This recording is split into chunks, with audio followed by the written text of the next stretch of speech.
Pode Sonhar é uma produção Doxa e Poder 360 para o Poder Empreendedor, uma editoria do jornal digital Poder 360. O Pode Sonhar tem o apoio do Sebrae. Fala, turma! Sejam muito bem-vindos ao Pode Sonhar, o podcast que é a casa do empreendedorismo jovem brasileiro. Lembrando que o Pode Sonhar é uma produção Doxa e Poder 360 para o Poder Empreendedor, uma editoria do jornal digital Poder 360. O Pode Sonhar tem o apoio do Sebrae. Lembrando também que o Pode Sonhar vai ao ar todas as terças-feiras do canal Empreender do Grupo Bandeirantes. Fechou? E hoje estamos aqui com dois convidados muito especiais. O Luiz e a Natália são cofundadores da Cana. Pessoal, muito obrigado por terem aceitado o convite. Estou muito feliz, animado por esse episódio, receber vocês aqui. Gratidão. Eu que agradeço, muito feliz também aí pela oportunidade de poder apresentar o projeto, de conversar aqui. Legal. Vamos prazer junto. É nosso estar aqui conversando e contando um pouquinho mais sobre a Cana aqui para vocês. Top. Tô muito animado, turma. E a gente sempre gosta de dar o pontapé no episódio, pedindo para os nossos convidados resumirem em até 140 caracteres o negócio deles. Então, praticando a concisão inteligente nos nossos convidados. E aí, avisei pro pessoal aqui que ia ter essa dinâmica, o Luiz falou assim, não, pode deixar que tá na ponta da língua. Então, melhor ainda, eu acho que vocês podem explicar a Cana, a gente vai aprofundar mais, mas o que a Cana faz em uma mensagem curta, Luiz. Legal, vamos lá. A Cana ela quer beneficiar solos degradados e permitir que as pessoas invistam em impacto social e ambiental positivo, utilizando a transparência da blockchain e a tecnologia ambiental da cannabis. Boa, da hora. Sabe, é difícil entender isso, Luiz. E eu queria que você contasse assim, como que vocês explicam isso para um leigo que não entende sobre blockchain, como é que toda essa cadeia funciona? Legal. Primeiro a gente costuma explicar um pouquinho como funciona ali o modelo de negócios. Tá, né? ótimo. Então a gente produziu um token, né? A partir desse token ele permite que a gente faça uma operação de cultivo de impacto utilizando a cannabis, tanto para recuperar solo como para remover CO2. Esse cultivo ele é um cultivo lucrativo. Por ser lucrativo, a gente consegue vender o produto desse cultivo e reinvestir na própria operação da cana, ou seja, a gente expande esse cultivo e com isso a gente consegue maximizar o nosso potencial de impacto gerado pela empresa e, consequentemente, o lastro do token. Tá. Aí muitas pessoas perguntam nesse momento, né? Mas se você está falando que você vai reinvestir esse lucro na operação, seja no cultivo ou seja para benfeitorias na comunidade ao redor ali, como é que os investidores, por exemplo, da cana, né, as pessoas que acreditam e apoiam o projeto ganham dinheiro? É simples, como a gente trouxe a blockchain tanto para dar esse caráter de transparência, para poder ser auditada, aberta e pública para a comunidade, para todo mundo, mas ela também tem um outro papel importante aqui do nosso negócio, que é trazer esse token, além de trazer a utilidade dele, também trazer uma especulação de mercado. Então, a pessoa que apoia a cana, ela não precisa se preocupar com o lucro em si, e sim com a valorização do ativo, né, ao longo do tempo. Da moeda, do ativo. Vou apertar a tecla SAP aqui só para algumas pessoas que não estão familiarizadas com o ecossistema de criptoativos, ativos virtuais.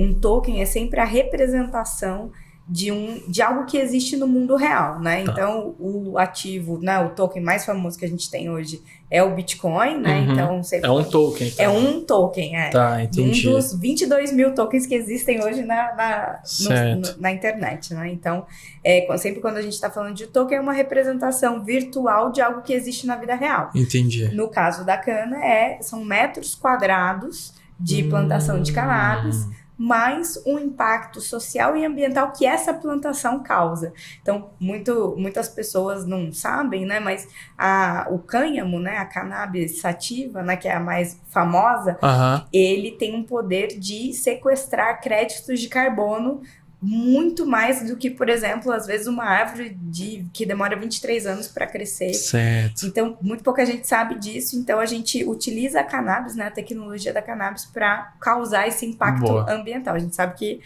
a mudança climática está aí, a gente precisa atuar, né, incisivamente com isso.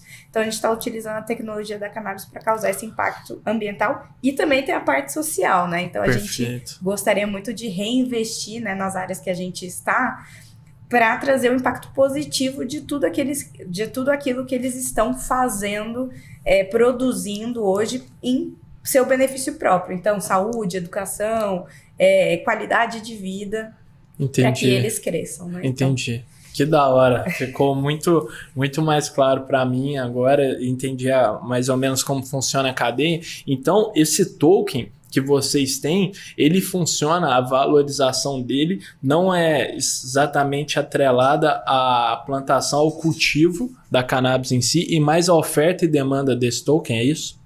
Ou é a ambos? É ambos. Ambos. Porque você tem duas coisas, né?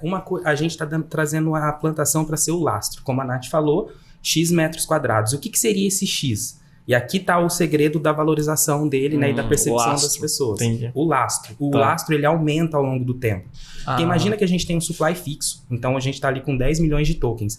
E a gente tem uma área de 10 milhões de metros quadrados de cultivo. Ou seja, cada token equivale a 1 metro quadrado de cultivo. E esse 1 metro quadrado vai ter ali a sua capacidade, por exemplo, de remover cerca de 5 quilos de CO2 por ano. Né? Se a gente ampliou essa área de 10 para 20, a gente dobrou a eficiência desse token, que antes removia 5, agora começa a remover 10. Então, isso causa uma percepção das pessoas que o ativo ele está mais valioso. Isso serve como uma base nossa, além de esse lastro aqui, a gente sabe que a gente beneficiando uma terra, essa terra ela tende a valorizar. Então, tem uma série de elementos que ajudam com que esse token cresça ao longo do tempo. Fora a especulação por especulação mesmo, que são as pessoas que estão tradando, vê o gráfico subindo e vem um monte de gente e tudo mais também, né? Que é uma dinâmica comum do mercado de criptoativos, essa volatilidade também, né? Da hora. A gente recebeu aqui, turma, no Pode Sonhar, uma empresa, a Água na Caixa, que é uma empresa que comercializam água, uma caixinha, eles são uma empresa carbono neutro. Então, eles compram créditos de carbono. E aí, minha pergunta para vocês é que isso tem se tornado cada vez mais pautas, as empresas desejarem ser, a importância de ser carbono neutro e tal, compensarem os créditos de carbono. E a Cano oferece essa oportunidade para as empresas, para quem quer comprar créditos, eles podem comprar através de vocês. É isso? É isso, assim, num primeiro momento a gente quer trabalhar muito mais com o público B2C mesmo, porque hoje a gente vê que as empresas elas estão sendo obrigadas a se adequar, principalmente porque as empresas europeias, as grandes, né, nem comercializam com empresas que não pagam a sua compensação. Entendi. Só que esse é um problema de todos nós, né, não é só as empresas que vão existir no mundo nos próximos 40, 50 anos, as pessoas estão ali, inclusive são as pessoas que fazem as empresas, então a gente quer trazer a consciência para o B2C. Também. Até porque, em termos de operação, a gente sabe que para o nosso crédito de carbono ser um crédito de carbono competitivo com os preços que tem hoje no mercado, a gente precisaria de uma produção muito grande. Entendi. Isso, na nossa linha do tempo, vai acontecer em algum momento, onde até as empresas poderão pagar essa compensação, mas hoje a gente mira muito em trazer essa consciência para o público B2C. Certo. E quando você fala B2C, Luiz, você quer dizer que alguém que quer compensar a pegada de carbono pessoalmente, assim? Isso mesmo. É isso? Você faz uma viagem de avião, você gasta um monte de crédito de carbono, né? Você emite para a atmosfera um monte de carbono. Você come carne vermelha, você come frango, você tem o seu carro, você abastece. Nath. Tudo isso, né? A sua vida toda, você está emitindo carbono na atmosfera. Muito, verdade. E aí, o que isso influencia? Justamente na mudança climática, né? A gente sabe que nos últimos 30 anos subiu... Chegou a variar 10%, né? A temperatura 10%. Em alguns lugares. A temperatura da 10 graus Celsius, desculpa. Entendi. 10% não, 10 graus Celsius. 10 graus Celsius. Então, tá ficando mais quente, né? Tá aumentando. Então... a gente precisa compensar individualmente, né? Não só jogar toda essa responsa para as empresas. A gente também precisa ter essa preocupação, essa consciência que a gente precisa compensar de alguma forma. Da hora. E aí uma forma disso, por exemplo, é tendo Cana Tokens, que aí você vai compensando. A gente, né, tá no nosso roadmap, tem uma calculadora ali que você da hora isso. Calcula toda a sua pegada de carbono e já vai te dar quantos Cana Tokens você tem que comprar ou ter para você ir apagando uma pessoa carbono neutro. Exatamente. E turma, eu queria muito que vocês contassem pra gente como é que funciona essa cadeia, por exemplo, da lavoura para a tecnologia, como é que vocês fazem essa conexão e também onde que vocês plantam, onde vocês cultivam a planta. Legal. Vou começar aqui falando pela cadeia, depois eu vou deixar essa parte do cultivo para a Nath responder. Fechou. E aí, também só para alinhar um ponto, né? essa questão do aquecimento, né? A gente falou aqui que chegou a variar de cerca de 10 graus Celsius, tanto para cima quanto para baixo em alguns lugares, mas a gente tem aí um aumento médio de temperatura de 1,5 graus ali previsto para 2026, se a gente não se movimentar. Show. E aí, sobre como que funciona essa cadeia e tudo mais, né? A gente...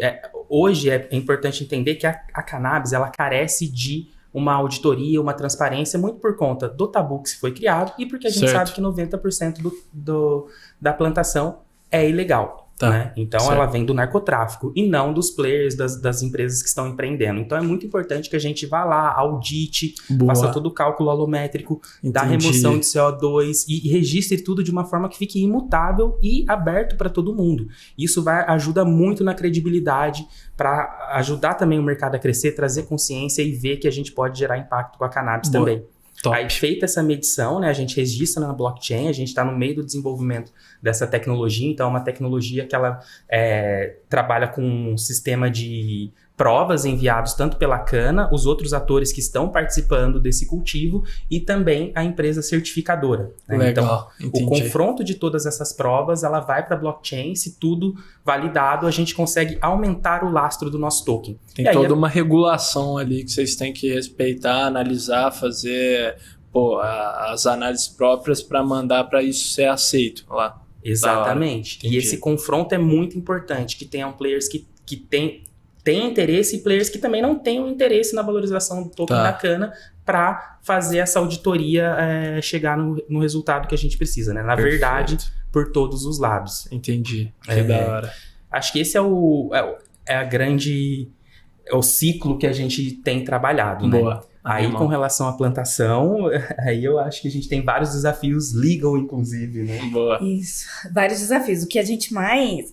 A Cana é uma empresa basicamente de impacto social e ambiental. Então, o que a gente queria fazer era realmente causar esse impacto aqui no Brasil. Certo. Infelizmente, hoje no Brasil não é permitido o cultivo, né? Então, se você precisar ou quiser plantar aqui no Brasil, você precisa de um mandato de segurança, um habeas corpus e para o seu consumo próprio, né? Então, várias pessoas, né? E aí, principalmente associações aqui no Brasil conseguem esses mandatos de segurança para fazer realmente uma plantação, extrair o óleo do CBD e conseguir fazer ali um medicamento que, para várias doenças, né, são o tratamento. Perfeito. Então, hoje, a gente, né, como Cana, a gente busca países aqui da América Latina, a gente, né, não gostaria de sair muito longe daqui, mas para que tenham, que estejam em situações de baixo IDH para que a gente realmente cause esse impacto social além do ambiental.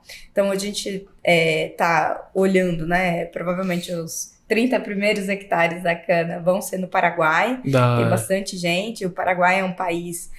para quem não sabe, né, tem um objetivo de até 2030 ser um país carbon free e eles querem fazer isso através da plantação de cannabis. Isso é muito legal, né? Muito da hora. E aí também estamos olhando para Uruguai, Colômbia, que são países que também já têm a liberação para o cultivo de cannabis.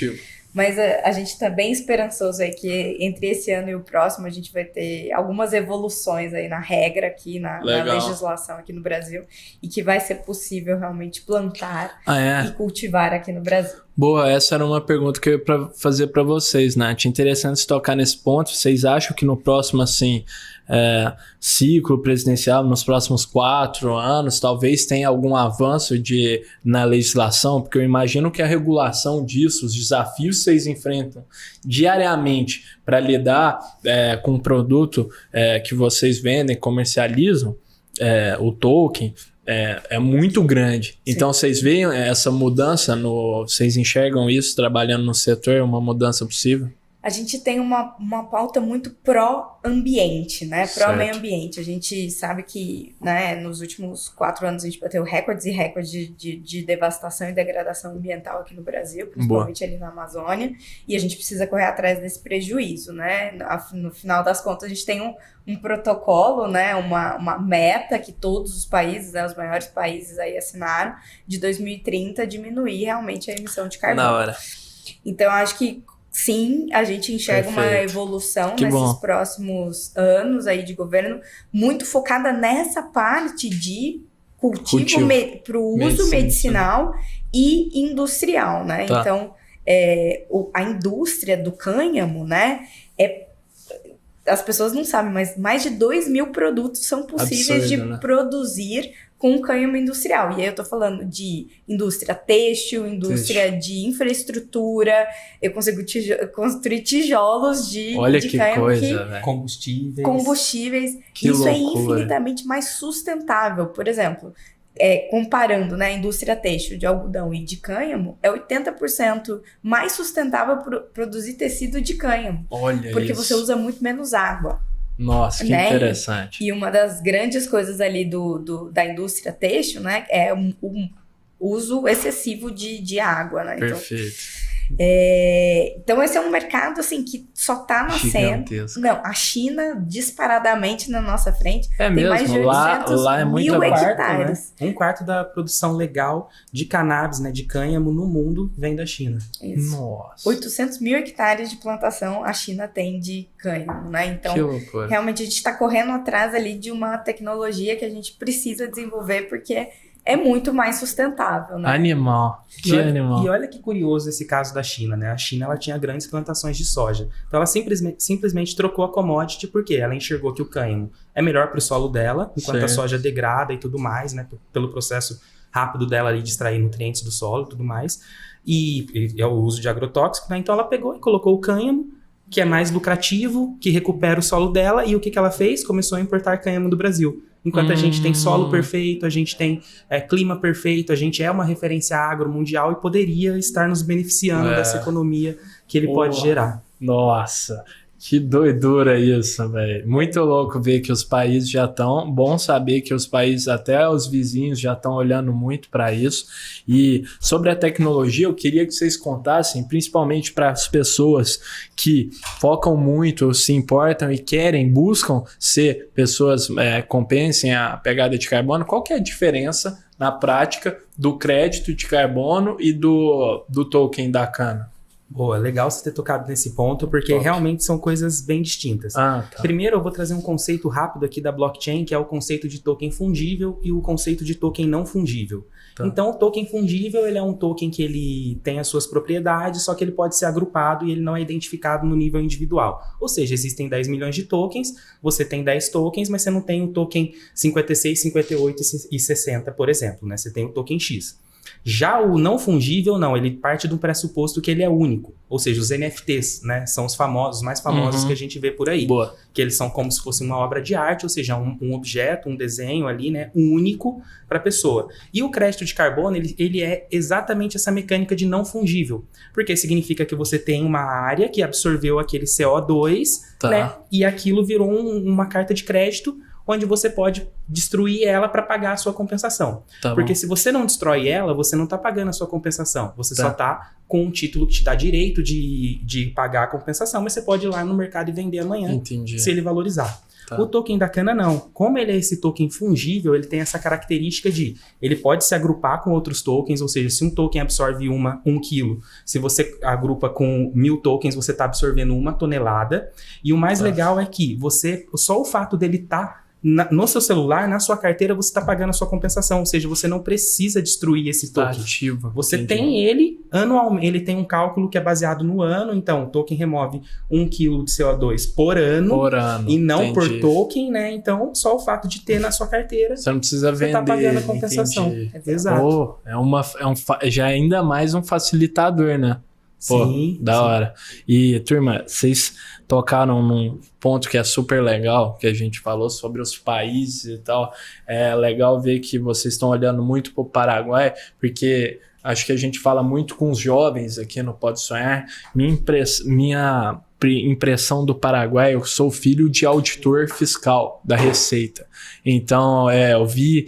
Pô, cresci com uma imagem do Paraguai muito negativa, sendo sincero, tipo de, esses produtos aqui, o papai vai prender os produtos do Paraguai e tal, sem nota, caminhão de cigarro do Paraguai, não sei o quê. Então isso criou uma imagem do Paraguai na minha cabeça, e acredito que de muitas pessoas também tem essa visão. Eu queria que vocês contassem. A Nath falou umas coisas super interessantes, que até 2030 eles querem ser um país carbon free. Então isso é sensacional.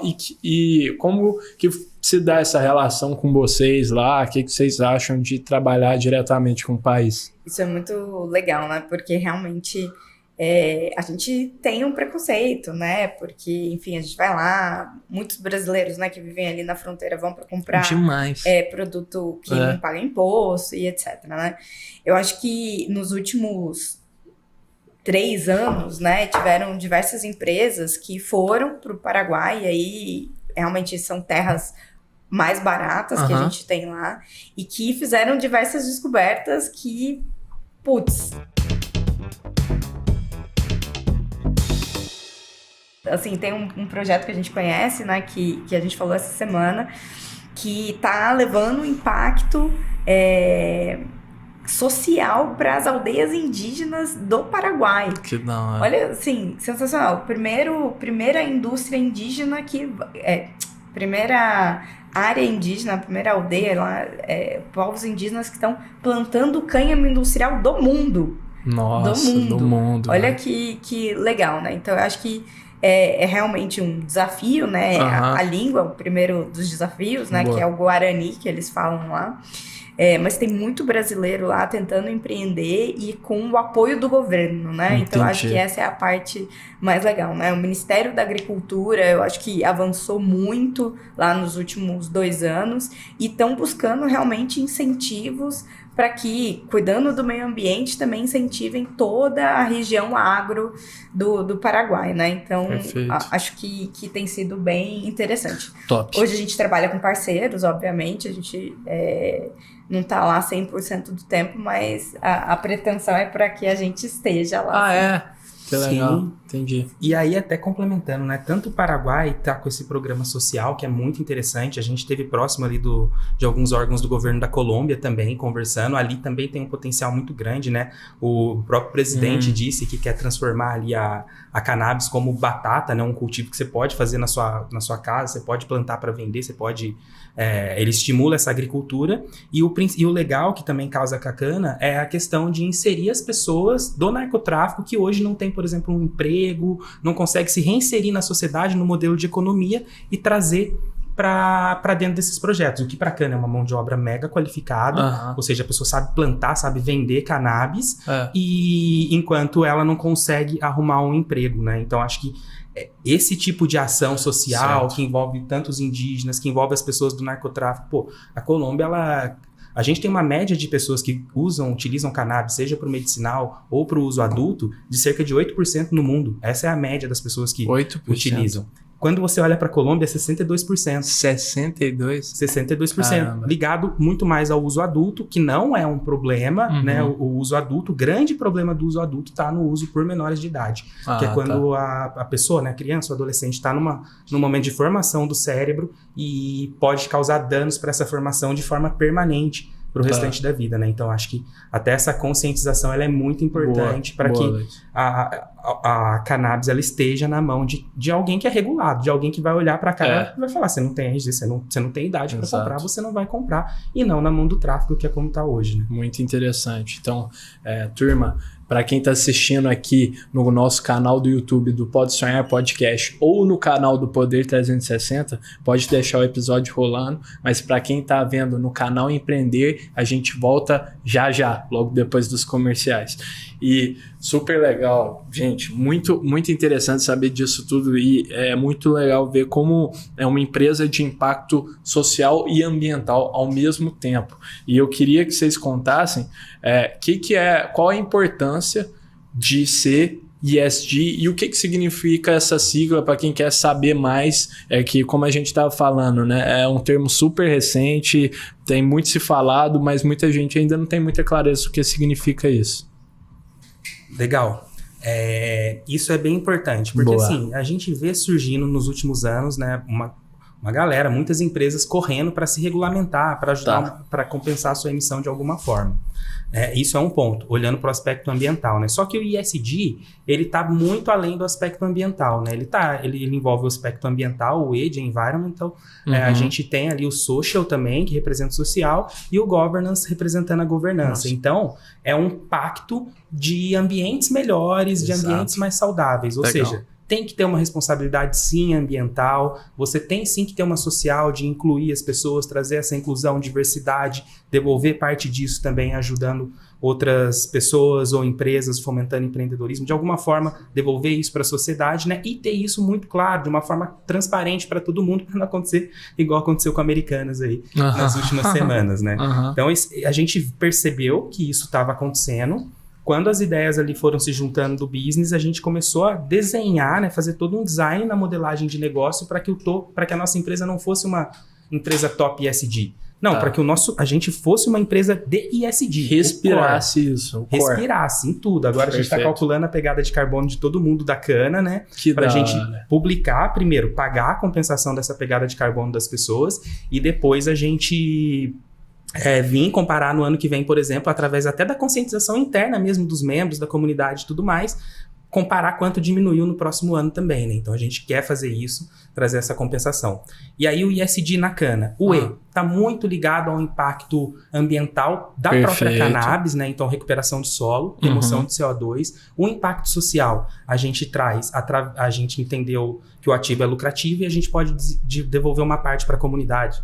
Entre 10%, 15%, 20% disso pode virar uma obra que pode beneficiar o ecossistema. Então, uma escola, um hospital, o que for necessário. Além, obviamente, de gerar emprego, de movimentar ali a economia daquela região. Porque a gente olha para áreas com baixo IDH, baixo PIB, além de um solo que possa ser beneficiado também. E aí, por último, a gente tem a governança, né, aplicada. Essa governança ela vem desde a auditoria aberta, como eu falei para você, né, auditável e imutável na blockchain, mas também permitir que as pessoas que possuem token, elas direcionem os próximos passos da cana. Qual é a área que a gente vai atuar, qual é o próximo modelo qual é a próxima refinamento que a gente pode fazer de um produto de cannabis, né? Hoje a gente pensa nela como uma commodity, ou seja, vamos focar aqui em gerar impacto e vender o produto bruto. Mas a hora que essa operação estiver toda azeitada, a gente pode pensar nela como, ao invés de vender o produto bruto, vamos vender o produto com refinamento nível 2, vamos fazer vamos trabalhar com um tijolo de cânhamo que a gente consegue pegar e remover CO2 no começo da cadeia, porque você não está queimando combustível e nem está removendo pedaço do solo para queimar isso, né? Então, aí a gente pode pensar em N outras maneiras aí de trabalhar. Tem muito. E até um que vocês falaram aqui na conversa mais cedo, no S social também tem o inserir pessoas que já cultivam para o trabalho formal, etc, né? Muito da hora. Isso é uma coisa que a gente tem visto bastante no mercado, né? Microprodutores e os países têm incentivado muito essa microprodução. É uma tendência, assim. Agricultura familiar para que realmente as pessoas evoluam nessa frente. Então, perfeito. A gente tem visto iniciativas de treinamento dessas famílias para que elas consigam realmente ter uma produção e aí as famílias se associando, né, em cooperativas consigam vender em lote para as indústrias que compram. Que da hora.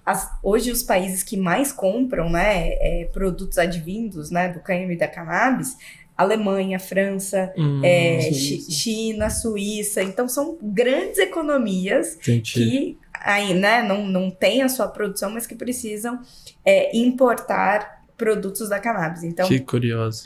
Muito curioso. A gente normalmente não sabe que essas são as maiores economias que compram, né? Então, realmente é um setor, né, de alto crescimento.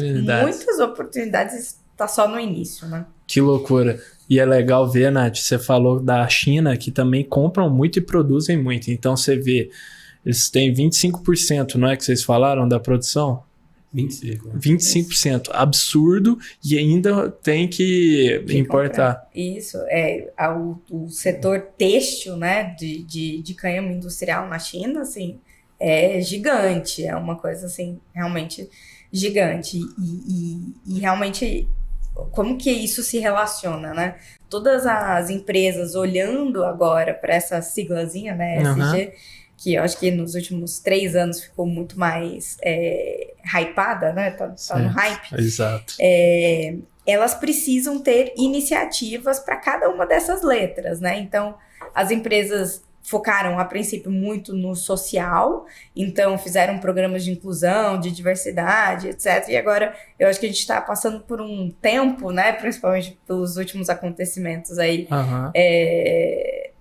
de empresas, listadas na Bolsa, que estão olhando muito mais para o ambiental, né? Porque precisam apagar suas pegadas de carbono, precisam focar em programas que incentivem, né? Reciclagem, etc. Total. E é tangível, né? E é tangível. E no governança, né? Que a gente precisa olhar para a governança. Então, são programas de transparência, de confiança, né, quem está ali nas diretorias das empresas também precisam se preocupar com isso. Então, acho que só tende a crescer esse tipo de projeto. Total. Sensacional, turma. Agora, nós estamos caminhando no Pode Sonhar para um quadro clássico aqui, que a gente sempre faz com os nossos convidados, que a gente gosta de desafiar eles a venderem um objeto inusitado.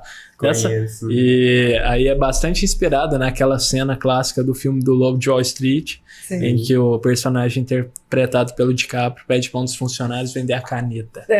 You can sell anything, sell me this fucking pen right here. You can sell anything, sell that. Go ahead. E aí aqui no Pode Ser a gente troca a caneta por um objeto surpresa. E esse ficou mole, tá? Ficou fácil. Então vamos vender fácil. Eu acho que bom. Porque, como a Nath tá falando, tem surgido cada vez mais iniciativas nesse setor que estão olhando para o ESG, e a gente aqui no Pode Sonhar, falei para vocês da Água na Caixa, teve uma outra empresa que a gente recebeu, que foi a Linus. Não sei se vocês conhecem, de sandálias veganas, eles são 100% carbono neutro também e tal. Então eles têm uma sandália super da hora aqui, com a chulapa do Mix aqui, deve ser uns 47. Que é isso, velho? Olha que loucura. Muito bonito. Facilitou pra gente. Facilitou. E aí vocês vão ter que vender essa sandália aqui. Vou até deixar o Luiz fazer esse pitch, que esse já tá na ponta da Mas eu vou dar um tempinho para vocês pensarem, enquanto eu vou dando um recado aqui para as marcas que queiram dar mais voz aos empreendedores aqui através do Pode Sonhar. Então, não hesitem, turma, em entrar em contato conosco no nosso canal do YouTube, nos episódios, vocês vão achar nosso contato na descrição e também um formulário. Nós vamos ficar muito felizes em conversar com vocês. Fechou? Valeu, turma. Boa. E aí? O que sai daí? Vou deixar aqui. Vamos dar uma olhada. Bom, pessoal, tô aqui com uma sandália da Linus. Essa sandália aqui, ela é uma sandália que ela tem uma pegada toda anatômica, ela tem toda uma pegada de compensação ambiental nela. Então, né, a gente tem aqui o termo pagar a tua pegada de carbono. Imagina você dando um passo e ajudando a pagar essa pegada de carbono. Ela foi feita com material sustentável, durável também, tem um design muito bonito, então... Tá aqui um item aqui para você que quer ajudar o meio ambiente, pagar a tua compensação de carbono. Essa aqui é uma boa alternativa. Boa! Ficou bom. O que você achou, Nath? A única coisa que eu iria acrescentar é do vegano. Do vegano. Exatamente. Essa parte uma do vegano. Dupla ajuda ao meio ambiente. Ajuda ao meio ambiente. Muita gente não sabe, né? Mas quando você come, né, toda carne bovina, carne suína, carne de frango, né? Você também tá produzindo ali seus créditos de carbono. Boa. Então, quando você tem produtos veganos, ainda ajuda mais ainda. Mais ainda, né? Exatamente. Da hora. Então, fica 2 dicas, pessoal, turma. Então, para quem ainda não assistiu, depois de acabar esse episódio com o pessoal aqui, vão lá conferir o episódio número 7 do Pode Sonhar, que foi com a Isabela Chucid, que é fundadora da Linus. Então, super especial. A gente fala muito sobre esses temas também, a importância de ESG e tal. E o mercado vegano é outro mercado, assim, surreal de crescimento, né? Muita gente que, ou por opção, né, ou por consciência, de fato, tem só consumido e se alimentado, né, com produtos veganos. Então, mercado, assim, 300% de crescimento nos últimos anos, né? Loucura. Sim. E aí, a gente passa também esse desafio para quem está nos assistindo. Então, se você acha que consegue vender uma Linus melhor que o Luiz aqui, manda uma DM para a gente no Instagram, no @podesonharpdc, ou comenta aí no nosso canal do YouTube, que nós vamos ler a melhor venda no episódio adiante aqui. É um pitch. É um pitch, exatamente. Pitch de venda. Exato. E eu queria, turma, que vocês contassem, nessa linha de pitch, Nath, como é que vocês começaram a Cana? De onde veio a ideia? Como é que vocês se juntaram? Boa. Vamos lá. Acho que é importante aqui também entender o momento de carreira que eu estava, né? Então, eu estava na Gama Academy, era sócio, CMO lá, sócio da Nath, inclusive, lá também, do Guilherme Junqueira. E aí, eu tava no momento de decidir mesmo se eu continuava, né? A gente tava no momento de um M&A, né? De uma fusão, e precisava entender se eu ficaria mais 4, 5 anos lá, ou se era um momento de eu abrir esse espaço para uma nova pessoa, passar todo o conhecimento que tinha ali para ela e empreender, que sempre foi a minha grande paixão, né? Então, a cana já é o quinto negócio que eu empreendo. Que da hora. Sim, teve outros 3 aí que acabaram sendo grandes aprendizados, né? Boa. Mas nesse momento eu comecei a estudar tecnologia, então eu estava estudando muito forte impressora 3D, inteligência artificial e blockchain começou a surgir muito por conta de perder dinheiro, né? Aquele que vai na hype, então o Bitcoin tá lá em cima, então eu perdi dinheiro, comecei a estudar tecnologia até para arrumar um motivo para não tirar meu dinheiro com 40% menos em 2 dias, né? E aí foi quando eu me apaixonei. Foi um negócio assim, eu comecei a estudar dia e noite. Então eu acabava ali o trampo da Gama, 7, 8 horas da noite, ficava até meia-noite, 1 hora da manhã estudando blockchain, fim de semana, tudo mais. E aí eu falei, pô, é aqui que eu quero empreender. Eu vou arrumar um jeito de gerar impacto através da blockchain. Boa. E, cara, quando eu assisti um episódio do Greg News, que é o 100º sobre a cannabis, aquilo ali me abriu a mente. Eu falei, caramba, e começou a... Alguma sinapse aqui começou a conectar as coisas e eu falei, pô, acho que é por aqui. Fui lá, comecei a correr, escrevi o primeiro white paper num doc de Word, fiz as primeiras versões do site ali sozinho mesmo, né? Eu pedi férias da Gama de 2 semanas, né? Eu conversei com o Juqueira, expliquei, ele me pediu 8 meses pra gente fazer arrumar uma outra pessoa, colocar no lugar e tudo mais, né? Mas essas 2 semanas serviram para eu colocar o projeto de pé, apresentar ali para alguns empreendedores, então eu apresentei para cerca de 50 empreendedores, captei ali uma graninha no começo, vi que a proposta de valor é boa, mas dali veio muito feedback. Onde eu tive que parar, repensar muita coisa e modelar de novo. E é uma coisa que a gente está fazendo sempre, né? Sim. Modelar o negócio, ainda mais um negócio que tem 1 ano de vida, né? A gente tá o tempo todo, é mensal, é semanal. Se for preciso parar uma semana para revisar premissas e tudo mais, a gente vai parar, revisar premissas e aí depois... Né, com o tempo eu fui montando o time, né, trouxe o Mário, que é o nosso CFO ali, no começo ele era investidor, advisor, a Nath também era advisor, ela era uma conselheira nossa no aspecto legal, né, e no aspecto de blockchain, então aos poucos eles também foram se encantando pro projeto, viraram sócios e cofundadores também ali da Cana. Sensacional. E aí, desde então, a gente veio trabalhando forte para contar pro mercado, né, que isso aconteceu há 4 meses atrás, que foi no dia 13 de setembro, que foi quando a gente falou, pô, estamos prontos para contar para o mercado os nossos planos, como que a gente pretende gerar impacto, vamos ver a receptividade desse mercado. Show. E aí foi muito legal, assim. Boa, animal, sensacional, baita trajetória, turma. Mas eu queria dar um recado pra turma, pra quem tá assistindo no canal do YouTube do Pode Sonhar Podcast ou no canal do YouTube do Poder 360, deixa o episódio rolando aí que já a gente tá de volta. E no canal Empreender também a gente tá indo pros comerciais e voltamos já. Eu queria também, turma, vocês contassem uma baita história que vocês se uniram, mas como se deu essa transição da Gama Academy e tal? Tive a honra de ser aluno do Junqueira, sócio de vocês nessa jornada, e para esse mercado. Tipo, vocês, o Luiz teve a ideia e tal, e Nath, como que você foi atraída? Foi pela oportunidade? Você já estudava blockchain? Como é que foi? Uma coisa muito louca, né? Há 7 anos atrás, eu fiz a minha transição de carreira do mercado tradicional para o mercado de startups, né? No mercado de tecnologia. Boa. Comecei ali no mercado de cripto, então em 2016, 2017, era um mercado que muito pouca gente estava, né? Exatamente. A gente conseguiu ver um pouco da migração para o mercado de cripto em 2017, que foi o primeiro boom gigante do Bitcoin, né? Ele começou o ano em R$2.000 e terminou em 70 mil, né? Você comprou lá, Nath? Eu comprei, mas tem uma fala, né? Que todo mundo fala que mão de alface, que é quando dá uma caída, uma queda brusca, você vai lá e vende, você realiza prejuízo. Eu, infelizmente, nas minhas primeiras experiências, eu fiz isso. Entendi. Todo mundo. Mas se eu não tivesse...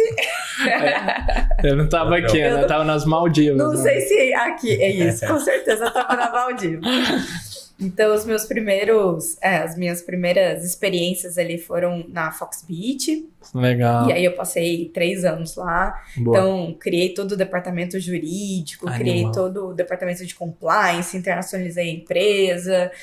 Trabalhei muito com regulatório, então falei com Sei. muitos órgãos reguladores, Receita, Senado, Câmara. Então, criei a Bcrypto, né, que é a Associação Brasileira de Criptoativos, que hoje massa. é uma das principais vozes, né, em relação à regulação no país. E aí, depois de 3 anos e meio, a Foxbit ela foi investida, né, por um venture builder, e eu achei que era uma boa oportunidade para sair e ver outras coisas.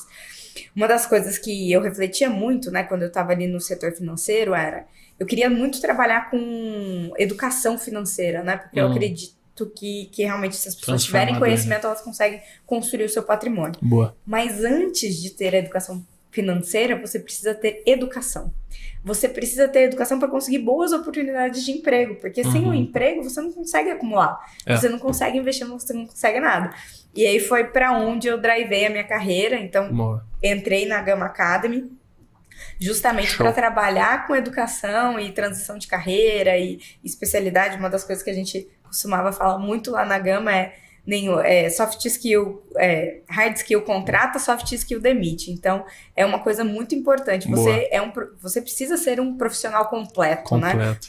Você só tendo ali as habilidades técnicas não é o suficiente. Você precisa trabalhar no seu comportamental, você precisa trabalhar bem em grupo, você precisa se comunicar bem, você precisa ter habilidade de negociação, você precisa ser transparente, você precisa ser flexível e adaptável, né? Então, isso são coisas muito importantes e era um pouco do que a Gama trazia, né? Olha, você é um desenvolvedor de software, eu não quero só te ensinar a codar. Python. Eu não quero só te ensinar a codar, aprender alguma linguagem. Eu quero te ensinar você a ser um bom desenvolvedor dentro do seu time. Em pouco tempo, avançar para a liderança, né? Aprender e desaprender e reaprender e ensinar outras pessoas, né? Então, isso era uma coisa muito importante. Que da hora. E aí, com tudo isso, a Gama também foi adquirida, né, pela Anima. E aí, depois de um ano, eu vi que realmente eu já tinha passado pela área de operações, eu já tinha passado pela área de receitas, né, growth e vendas. Perfeito. E aí, eu tava num momento da minha carreira que eu precisava dar aquele passo adicional, né? Nas duas empresas, tanto a Foxbit foi a 10ª funcionária. Super recente. Na Gama, eu também criei toda uma business unit ali de negócio, que foi o B2B. E aí eu queria entrar talvez numa fase um pouco mais inicial de um empreendimento que fizesse sentido, para também ajudar a construir. E eu já tinha trabalhado com financeiro, com educação. O meio ambiente me parecia realmente o próximo passo para a gente deixar um planeta melhor para os nossos filhos, né? Então me pareceu, eu realmente sou apaixonada pelas coisas que eu trabalho. Eu tenho que ter um propósito de vida ali, olhar para aquilo e me sentir... eu tô mudando a vida das pessoas. E quando o Luiz me contou do projeto, eu falei assim, cara, é isso, eu vou poder trabalhar com impacto, trabalhar com o meio ambiente e poder criar algo muito mais do zero ali, do início. Poxa, é isso que eu quero. E aí, perfeito. Incrível. Entrei no bar. Tem propósito, exato. Muito da hora. E eu queria, turma, que vocês contassem também, para quem se interessou, quer comprar o token da Cana, já está disponível, as pessoas podem comprar? Como é que funciona? Boa. Hoje a gente tem 2 modelos de venda, né? Tá. O primeiro vai acontecer na semana que vem, ou seja, a abertura aí para comprar no dia 25. Mas aqui, Luiz, quando esse episódio vai no... Já pode ter. Já vai ter, com certeza. Então, pessoal, vai lá, pode acessar dapp.canna.io,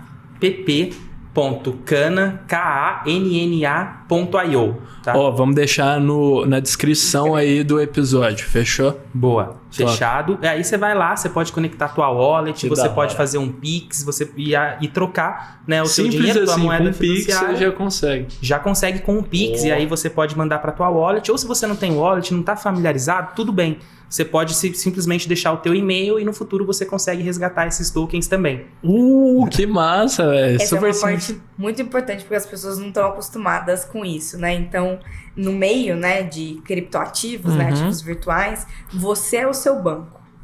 Isso é louco, né, Você é o Nath? seu banco, então você loucura. precisa ter os seus mecanismos de segurança. E a É uma primeira mudança de hábitos, né, até. Total, né? Total. E aí você precisa ter a sua carteira, você precisa ter a sua chave privada, que você não deve compartilhar com ninguém, a sua senha.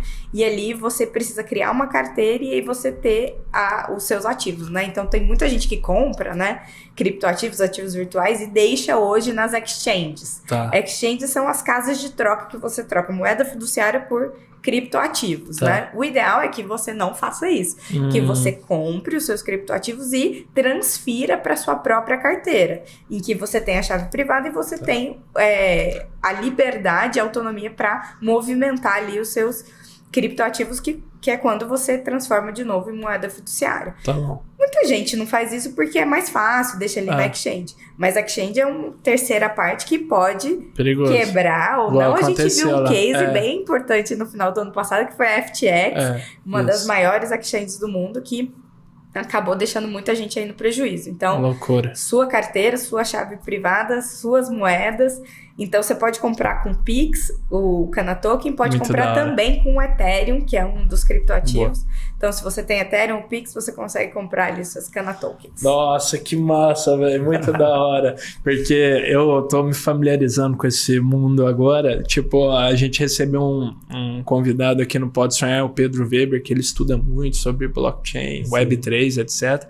Ele me apresentou um pouco disso. E a gente tem, na nossa instituição parceira aqui do Pode Sonhar, mais um code, eu ganhei um NFT. Então... Eu vi esse trecho do episódio. Você viu? Foi no episódio, né? Exatamente. E aí eu ganhei esse NFT, então agora eu anotei minha senha lá no papelzinho, né, Nath? Tem que ser assim, né? Tem que ser no papelzinho e guardar esse papelzinho muito bem, Muito senão você não bem, recupera. senão já era. Exatamente. Duas cópias, porque se o lugar queimar, pegar fogo, se acontecer verdade. alguma você coisa tem em ali... outro lugar. É legal como é uma mudança de hábitos por completa, né? De comportamento. Então, mas super bacana que na Cana vocês facilitaram isso, que, pô, tem o Pix, tem com e-mail se você ainda não tiver uma wallet, então realmente simplificou esse processo, né? Eu acho que esse é um dos grandes desafios quando a gente fala de Web3, né? A Cana é uma empresa de Web3. E a gente precisa facilitar esse mundo, né? Essa transição de Web2 para Web3 e que em algum momento, né, da história a gente espera que a gente viva só na Web3 vai ser muito legal, né? Vai ser legal, animado. Sim. Total, né? E também tem que pensar que a gente tem 3 públicos, né? Cripto, canábico e ISD. Quando fala do cripto, ok, conecta a wallet, troca por Eles Ethereum. têm facilidade. Facilidade total, faz isso diariamente, semanalmente. Quando fala do canábico e do ISD, a gente, obviamente, tem pessoas ali que sabem, mas a grande uma maioria minoria. não sabe o que é Ethereum, não sabe o que é uma wallet, como fazer essa transação. Sabe abrir conta na corretora, igual eu não sabia. E tá super curioso pra... Eu não sabia também há 2 anos atrás, né? Uhum. Quer dizer, na verdade eu já tinha um contato ali, até sabia fazer, mas eu não praticava. Não sabia exatamente como as coisas funcionavam. Então a gente quer dar essa oportunidade para todo mundo apoiar o projeto. Ficou super facilitada a experiência, de fato. Turma, agora, caminhando para o finalzinho do nosso episódio já, o papo é bom, passa voando. Eu queria que vocês contassem, deixassem, na verdade, uma dica cultural para os nossos convidados. Então, um livro, um filme, uma experiência, qualquer coisa que vocês queiram deixar de sugestão aí para a turma acompanhar. De 2 dicas. Boa. Um livro que é da Carol Dweck, Growth Mindset. O livro conta a diferença, né, de pessoas com growth mindset e fixed mindset, né? Mindset fixo e de crescimento.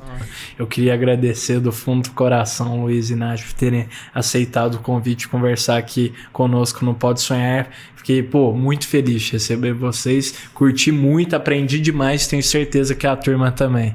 Gratidão. Eu é que agradeço, foi um prazer trocar essa ideia com você, foi muito boa mesmo, acho que a gente deve ter conseguido passar um pouco do business. Certamente. E muito obrigado pela oportunidade. Valeu demais. Super obrigada, prazer estar aqui com você e com todo mundo que está aqui, super obrigada por vocês estarem nos escutando ali, espero que tenha sido muito interessante, vocês tenham aprendido algo com a gente também. Boa, então turma, Para você que assistiu até aqui, muito obrigado. Não se esqueça, caso você esteja assistindo no YouTube, de se inscrever no nosso canal, de curtir esse vídeo e, de mais importante, comentar o que você achou. Lembrando que o Pode Sonhar vai ao ar todas as terças-feiras no canal do YouTube Pode Sonhar Podcast, no Spotify, em todos os outros streamings, no canal do YouTube do Poder 360 e também no canal Empreender do Grupo Bandeirantes, às 11h30 da noite, às terças-feiras. Fechou? Vejo vocês no próximo. Tamo junto e até a próxima. O Pode Sonhar é uma produção Doxa e Poder 360 para o Poder Empreendedor, uma editoria do jornal digital Poder 360. O Pode Sonhar tem o apoio do Sebrae.